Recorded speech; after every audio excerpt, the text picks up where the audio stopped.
Okay guys, this video is to complete our Blue Notes outline on Unit 2A Skill 4, which is on factoring. Yesterday we completed up through the general process as well as special case number 1, and then today we start with special case number 2. Special case number 2 is when the thing you're being asked to factor turns out to be a difference of squares. So if you review our vocab at the beginning of this outline, we know that that means when you subtract two perfect squares.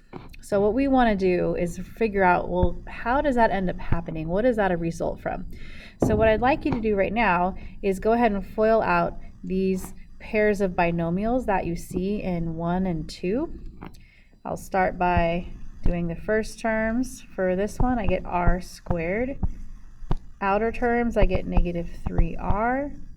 Inner terms, I get positive 3r. And then the last terms, I get negative 9. So when I go to combine like terms, what I notice is that these products of the outer and inner terms are the same number and variable. They're both 3 and r, except that one of them is positive and one of them is negative, so that when you go to add them together, they basically add to 0.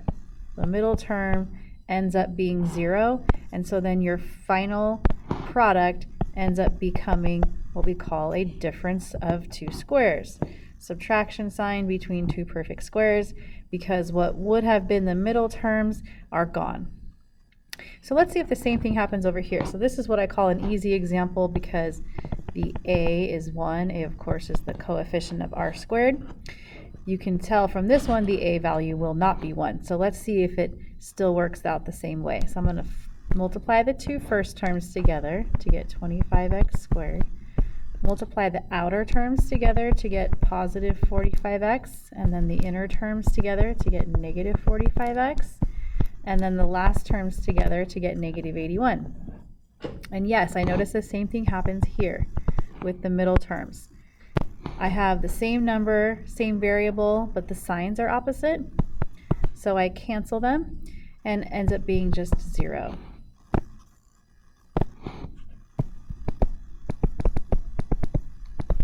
And so the thing that results is I have, again, two perfect squares, 25x squared and 81. I have a subtraction between them because when I multiplied the two last terms, one was positive, one was negative, so I ended up subtracting that perfect square. And that's my result. So what do difference of squares result from? They result from multiplying together two binomials that are almost exactly the same numbers and same variables, except the signs are opposite. So we have a formula for that. That kind of gives us the general case. And this is the formula here. I'd like you to write it down on your notes, and I'd like you to study it and memorize it. Make a flashcard with it, because this reminds us that, hey, when you have a difference of two squares, two perfect squares with a subtraction between them, these will be your factors. This is a huge time saver. This kind of saves you from having to do this long drawn out process that we saw earlier in our notes with example 4, and you try number 4. I do want to point out though that this method would still work.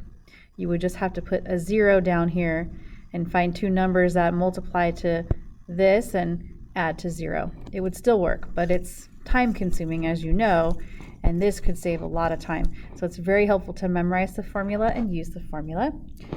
So as you can see, my examples are the answers to what we had in the foiling questions for you to see.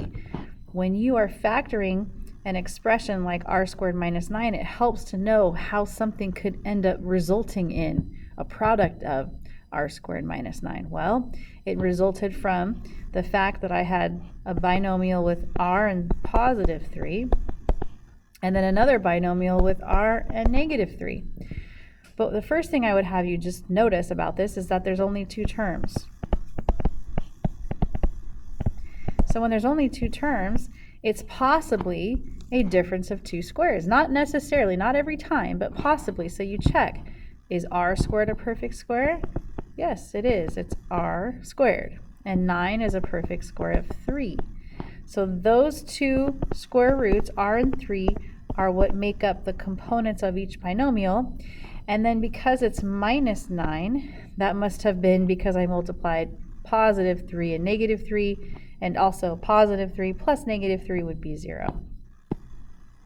So that's my answer. Over here, same thing. The first thing I would notice is, wait a second, this only has two terms, right? There's no x term in the middle. The reason why that happened is because when we FOILed these binomials earlier, those middle terms canceled to 0. The reason they canceled to 0 is because they were identical. The reason they were identical is because the factors had same numbers and same variables. Okay, same numbers and same variables. So this was the result of multiplying 5x to itself. This is the result of multiplying 9 to itself, except one of them was positive and one of them was negative. That's why there's no middle term here, or there's a middle term of 0, and why this last term is negative, because it was the product of 9 and negative 9. So that is the answer for number 8. I'd like you to try this one really quick. Pause the video, try it, and come back and check your answer. So hopefully you've thought this one through, but I'm going to go through it as well. So the first thing I notice about it is that, okay, it has only the two terms. That's an indication it's probably one of these differences of squares. So now I have to see, is the first term a perfect square and is the second term a perfect square? And the answer is yes. 4x squared is a perfect square of 2x. 25 is a perfect square of 5, and the middle term is negative.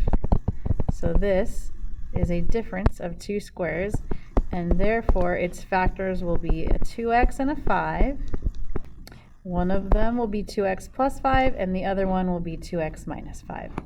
But if you're not entirely sure, you should always check with FOIL. FOIL them together and see if it gives you the result that we were factoring. So I would do 2x times 2x, and that's 4x squared. 2x times negative 5 is negative 10. Positive 5 times 2x is positive 10. Positive 5 times negative 5 is negative 25. When I add negative 10 together with positive 10, they add to 0. So yes, I ended up with 4x squared minus 25. Okay, now I just want you to think for a moment. Pause for a moment and think, can we factor a sum of squares? Like x squared x squared plus 4, right? I'm adding the two squares together. Would I be able to factor that into two binomials? I want you to think about that for a moment. Well, if I tried, I might think, okay, well, maybe I could do x plus 2 squared, right? X plus 2 squared, maybe that would give me x squared plus 4. So let me try that. Let me try x plus 2 squared. So if I FOIL that out, I get x times x is x squared. X times 2 is 2x. 2 times x is another 2x, and then 2 times 2 is 4. So these middle terms, you know what? They didn't cancel out. They added up. And instead I got 3 terms. X squared plus 4x plus 4. So that wasn't it. What that tells me is, nope, that didn't work. So then maybe I would try x plus 2x minus 2. Okay, so then I would FOIL that, x squared, and then minus 2x, and then plus 2x. So far so good, but then when I do 2 times 2, negative 2, right, because that one's negative, I get negative 4. So I got the x squared part, and the middle term canceled out, which was great, but the last term had to be negative. In fact, that's the only way to get the middle two terms to cancel, is if one of these is negative. But when you multiply a positive and a negative together, you get a negative, not a positive. So that didn't work. In fact, no. The answer that I'm getting at here is no. You are not able to factor a sum of squares using two binomials like this, at least not with real numbers. You will see that we could factor something like this with an imaginary number when we get to that section, but you can't factor it using real numbers, and so the answer is no, this is not possible. So when you have two terms, if you're going to use the difference of squares, the sign in between them really has to be a subtraction. Otherwise, it won't be factorable. Okay, then the very last special case that we need to consider is when you have to factor out a GCF first. Now you might have noticed that in the homework last night. A couple of them did require this. So I'm not sure if you guys were able to figure that out. If so, awesome.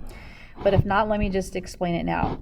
So sometimes before you begin factoring using our process, you may notice that each of the 3 terms or of the 2 terms that you have contains a common factor. And so what we're going to need to do is be on the lookout for that and factor it out.